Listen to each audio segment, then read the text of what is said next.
البدع والأهواء، أهل البدع العقائدية وأهل البدع السياسية. نقول بيننا وبينكم السلف، بيننا وبينكم الكتب، كان فيقول البدع بيننا وبينكم. Alhamdulillahi Rabbil Alamin. Wassalatu wassalamu ala al-mab'uthi rahmatan lil alamin, wa ala alihi wa ashabihi wa man tabi'ahum bi ihsanin ila yaumiddin. Amma ba'd.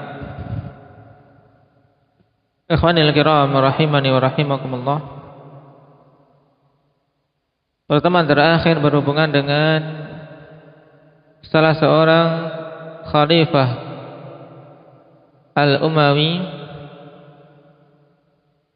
yang dikenal dengan semangat dalam mendirikan bangunan-bangunan bagi kaum muslimin. Siapa beliau itu? Indak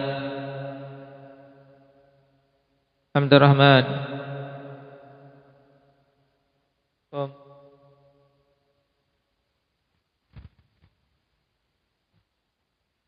Siapa beliau? Al-Walid bin Abdul Malik. Dia seorang sahabi atau tabi'in?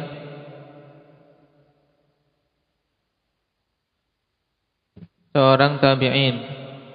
Nah, apa di antara bangunan besar yang senantiasa dikenang dan nama beliau disebut berhubungan dengannya?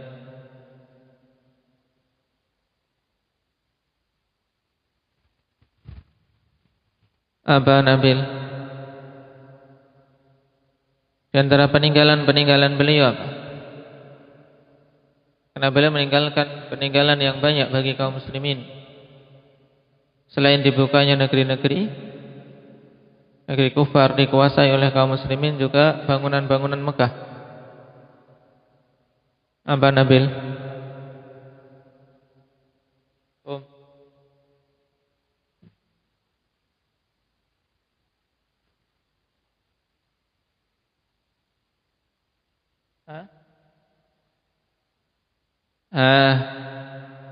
Bangunan yang berupa bangunan besar senantiasa diingat kaum muslimin.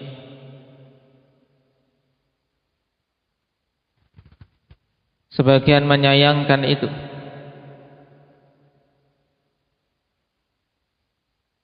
Aba Syahrul. Daya perluasan Masjid Nabawi sehingga apa? Memasukkan kubur Nabi sallallahu alaihi wasallam dalam areal masjid. Ini yang disayangkan. Nah, yang sebelumnya perluasan tidak menyentuh ke arah kubur Nabi sallallahu alaihi wasallam. Baik itu perluasan pada masa Khulafaur Rasyidin maupun setelahnya. Tapi di masa Al-Walid Ibn Abdul Malik, nah, perluasan merambah ke arah masjid, ke arah apa? Kubur Nabi sallallahu alaihi wasallam, sehingga masuk dalam areal. Walaupun telah diusahakan dengan berbagai macam usaha agar tidak masuk dalam masjid itu sendiri, yaitu dengan dibuat tembok 3 lapis. Tapi tetap saja orang-orang jahil, orang-orang yang tidak memiliki ilmu, menganggap bahwasanya itu contoh untuk apa? Memasukkan kubur ke dalam masjid. Dan ini anggapan yang sangat keliru. Jelas. Sekarang kita masuk pada poin berikutnya. Khalifatu Abbas kana zamanuhu zamana khairin. Ya Khalifatu Abbasi, Khalifatun Abbasi. Dari apa? Dari dinasti Abbasiyah. Naam, Khalifatu Abbasi kanat zamanuhu zamana khairin wa jihadin fi sabilillah. Yang zaman beliau itu adalah zaman kebaikan dan zaman jihad di jalan Allah Subhanahu wa taala. Siapa beliau? Wal jawab Harun Ar-Rasyid. Beliau adalah Harun Ar-Rasyid rahimahullahu taala rahmatan wasi'ah. Seorang khalifah akhwat yang dikenal dengan keadilan, juga apa? Kezuhudan, zuhud, serta apa? Dikenal dengan kesolehannya. Telah kita lewati pada pertemuan yang lalu bahwasanya an-nasu tabi'una limulukihim, bahwasanya manusia itu ngikut dengan penguasa-penguasa mereka.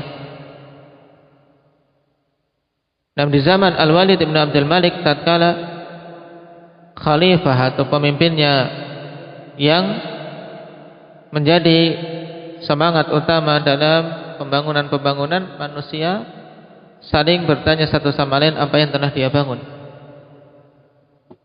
Dan berhubungan dengan Harun Ar-Rasyid dikisahkan dikarenakan beliau adalah seorang yang apa? Yang dikenal zuhud, dikenal dengan ibadah. Maka kondisi manusia pun dalam keadaan demikian.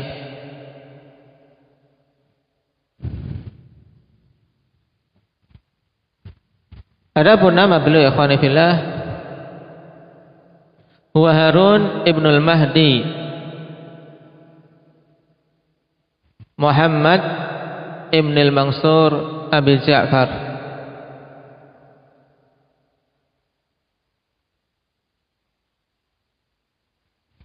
Abdullah bin Muhammad bin Ali bin Abdullah bin Abbas bin Abdul Muttalib.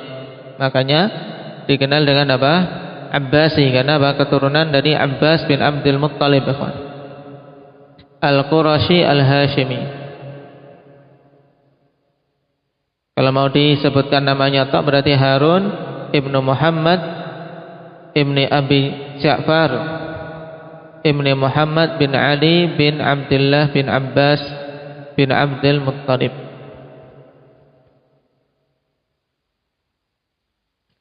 Dikenal dengan kunyahnya Abu Muhammad.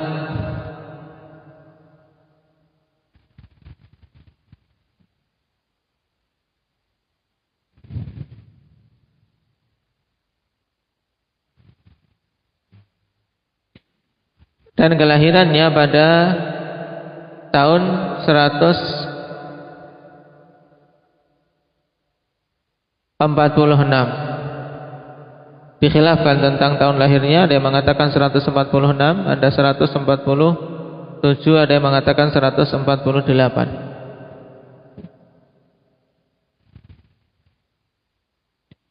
Dan dibaiat menjadi khalifah setelah wafatnya saudara beliau Musa Al-Hadi pada tahun 170.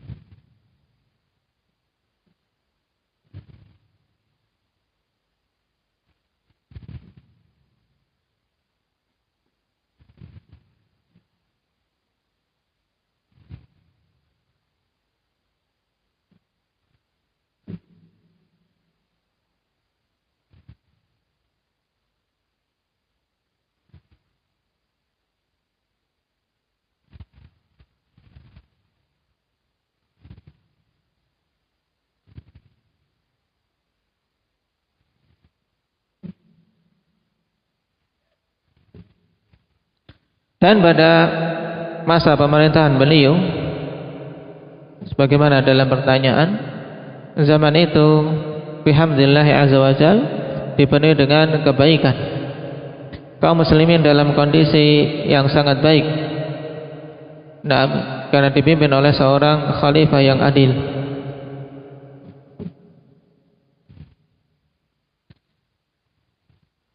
Nasihat-nasihat beliau akhwani fillah sering diriwayatkan baik dari kezuhudannya maupun dari sisi apa? Dari sisi peringatan-peringatan terhadap kematian. Di antara penyair yang masyhur di zaman beliau yang sering diminta nasihat dengan syair-syairnya yaitu Abul Atahiyah.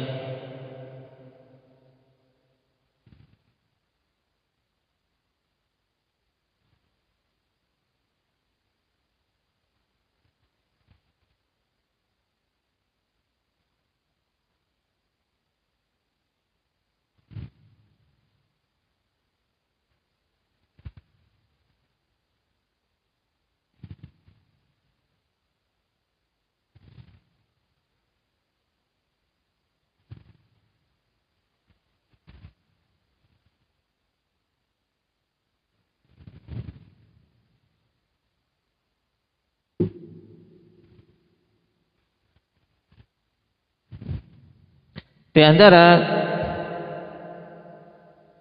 kisah hikmah yang disebutkan oleh Al-Asma'i rahimahullah ta'ala, beliau mengatakan istad'ani Rashid yauman wa qad zukhrifa manaziluh wa akthar at-ta'am wasyarab wal ladzat fiha. Ar-Rashid mengundangku pada suatu hari, dan Al-Asma'i alim di zaman itu. Nah, dan rumah beliau dihias, kemudian hidangan banyak, minuman dan kelezatan-kelezatan ada padanya. Baik sebagai jamuan untuk para tamu. Tsumma istad'a Abul Atahiyah, kemudian beliau memanggil Abul Atahiyah. Faqala lahu sif lana ma nahnu fihi min al-'aishi wan na'im. Kemudian Ar-Rashid memerintahkan sifatilah dalam bentuk syair apa-apa yang kami berada padanya atau kita berada padanya berupa kehidupan dan kenikmatan-kenikmatan. Fa ansha'a yaqul, maka kemudian Abul Atahiyah pun melantunkan syairnya. Aish ma badalaka saliman fi dhilli syahiqatil qusuri yas'a 'alaika bimashtahi taladar rawahi wa fil bukuri fa idzan nufusu taqaqa'at an dhiki hashratihi as-suduri fa hunaka ta'lamu muqinan ma kunta illa fi ghururi. Dan 4 bait padanya bukannya Abul Atahiyah kemudian mensifati kemewahan yang ada, tapi malah mengingatkan, hiduplah engkau dengan apa yang engkau inginkan dalam keadaan selamat di bawah naungan istana yang megah ini. Engkau berusaha untuk mendapatkan apa yang engkau sukai, di waktu pagi maupun petangnya. Namun apabila nafas telah tersengal-sengal untuk keluar dari tenggorokan, maka di sana engkau betul-betul yakin bahwasanya engkau sebelumnya dalam keadaan hurur, tertipu. Maka seketika itu juga fabakar Rashid bukaan syadidan. Maka Rashid kemudian menangis dengan tangisan yang kuat mendengar nasihat tersebut. Dan demikian orang-orang saleh, mereka ketika diingatkan mengambil ibrah, bukan kemudian dalam hatinya berarti dia menuduh aku cinta dunia, menuduh aku orang yang gila harta. Ini khalifah, seandainya dia mau marah mampu untuk menghukum. Tapi nasihat seorang yang muwaffaq dari siapapun dia mengusahakan, ada ndak pada diriku, kalau ada segera diperbaiki, kalau tidak bersyukur pada Allah Subhanahu wa taala. Dan jangan sampai seorang ketika mendengar nasihat dari siapapun kemudian menganggap dia memojokkanku, dia menyindirku, dia kayak orang yang sudah sempurna saja. Ini keliru. Ini talbis dari iblis. Tapi kalau setiap penasihat disyaratkan dia sempurna, ikhwan, tidak akan tegak. Saling nasihat menasihati.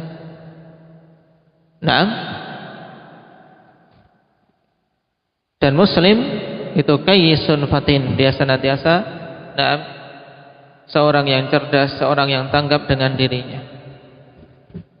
Sebaik-baik orang ketika mendengar nasihat baik dalam Al-Quran maupun hadis, dia terapkan pada dirinya, dia selami dirinya. Mendengar hadis-hadis tentang peringatan dunia, dia kemudian mengingat dirinya gimana kondisinya. Ketika kondisi baik, segera bersyukur dan dijaga. Apabila ternyata sedikit terlena, maka segera memperbaiki langkah untuk hari-hari yang akan datang. Demikian.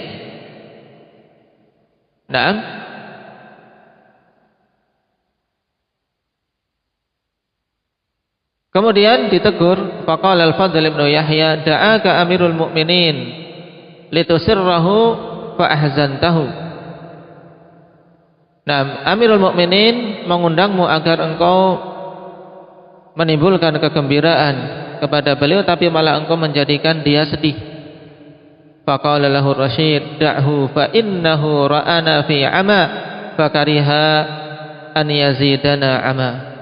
Ini lihat, seorang yang mendapatkan taufik, biarkan dia, karena sesungguhnya dia melihat kita ini berada dalam kebutaan, sehingga dia tidak suka untuk menambah kita semakin buta.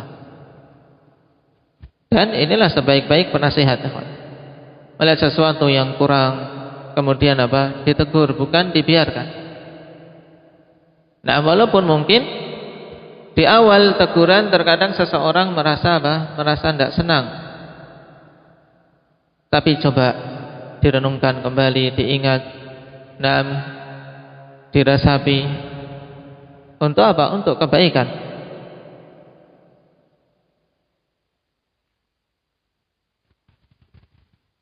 Dan banyak kisah-kisah berhubungan dengan Harun ar-Rasyid dalam dalam biografi beliau, ikhwani fillah. Tapi intinya, beliau seorang yang saleh dari kalangan Khalifah Abbasiyah, dan juga dikenal dengan ilmu dan keadilannya. Makanya dikenal dengan Ar-Rasyid.